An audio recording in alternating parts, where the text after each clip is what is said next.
19 দিনের বাংলা বাঁচাও যাত্রা কি শেখালো সিপিআইএমকে? জনগণের মনের দরজায় উঁকি দেওয়া গিয়েছে, মিলেছে সাড়াও।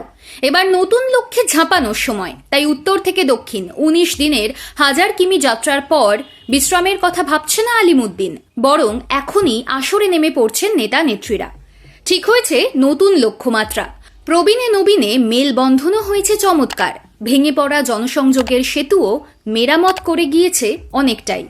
এবার সেই সেতু ধরে হেঁটে মানুষের মনের গভীরে ঢোকার পরিকল্পনা করে ফেলল সিপিআইএম। যে পথ ধরতে চলেছে বামেরা তা অভিনব নয়, কিন্তু 2011 সালের পর থেকে তা দেখা যায়নি। এবার সেই পথ ধরেই বিধানসভা নির্বাচনে শূন্যতা কাটাতে চাইছে লাল ঝান্ডা। রাজ্য জুড়ে চলছে এসআইআর প্রক্রিয়া। তারই মধ্যে উত্তরবঙ্গের তুফানগঞ্জ থেকে কলকাতার কাছে কামারহাটি পর্যন্ত সদ্য হয়ে গিয়েছে বাংলা বাঁচাও যাত্রা। পাশাপাশি দুই পর্বেই মানুষ যেভাবে সাড়া দিয়েছেন তাকে ইতিবাচক বলেই মনে করছে সিপিআইএম। দুই পর্বেই দলের নেতাকর্মীদের সঙ্গে যেভাবে সাধারণ মানুষের সংযোগ হয়েছে তাকে পুঁজি করে শীতের উৎসবের মরশুমেই বুথ ধরে বৈঠক আড্ডার পথে সম্পর্কের বৃত্ত আরও বড় করতে চাইছে সিপিআইএম। বিধানসভা ভোটের আগে বাংলা বাঁচাও যাত্রা করে সংগঠনকে চাঙ্গা এবং স্থানীয় স্তরে মানুষের প্রতিক্রিয়া পরখ করতে চেয়েছিলেন সিপিএম নেতৃত্ব। তাতে সন্তোষজনক প্রতিক্রিয়াই মিলেছে। দলে জেলা ও এলাকা ভিত্তিক মুখকে সামনে রাখার পরিকল্পনাও ছিল ওই যাত্রায়, তাও করা গিয়েছে সফলভাবে।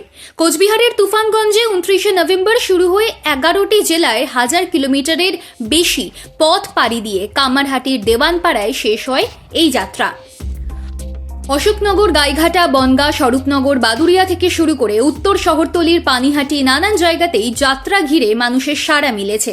কামারহাটির সমাপ্তি সমাবেশে শীতের রাতে ভিড় হয়েছিল চমকে দেওয়ার মতো।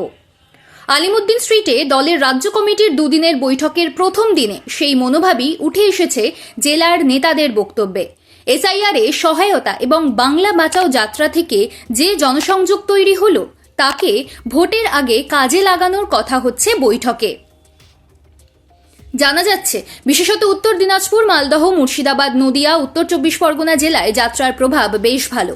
রাজ্য কমিটিতে জেলার নেতারাও জানিয়েছেন তাঁরা যতটা প্রস্তুতি নিয়েছিলেন বেশ কিছু ক্ষেত্রে তার চেয়ে ভালো ফল মিলেছে। বিশেষ করে বুড়ি ছোঁয়া নয়, গভীরে ঢোকার যে প্রয়াস ছিল তাও অনেকাংশে সফল। যেসব বাড়িতে হয়তো দীর্ঘদিন সিপিআইএমের যাতায়াত ছিল না, এসআইআর এর ফর্ম পূরণের সূত্রে সেখানকার বাসিন্দাদের সঙ্গে আবারও যোগাযোগ হয়েছে। যাত্রার ফাঁকে ফাঁকে বিভিন্ন অংশের মানুষের সঙ্গে আলাপচারিতারও সুযোগ এনে দিয়েছে।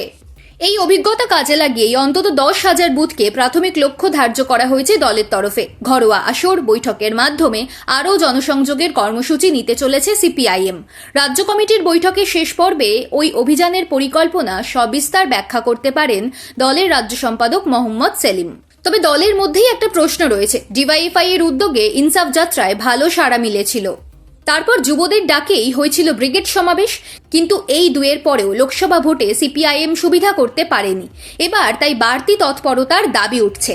সেই কারণে বিশ্রামের কথা মাথায় থাকছে না, বরং এখন থেকেই রাস্তায় নেমে পড়তে চাইছেন নেতা নেত্রীরা।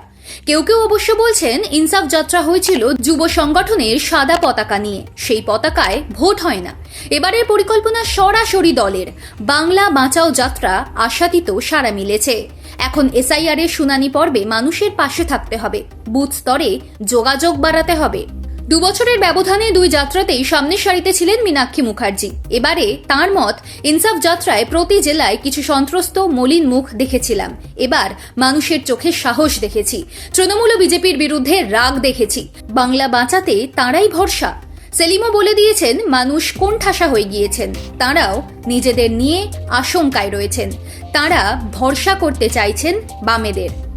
এই ভাবনা থেকেই 10,000 বুথে পা রাখতে চাইছে সিপিআইএম। বাংলা বাঁচাও যাত্রার ফলো আপ বলা যেতে পারে।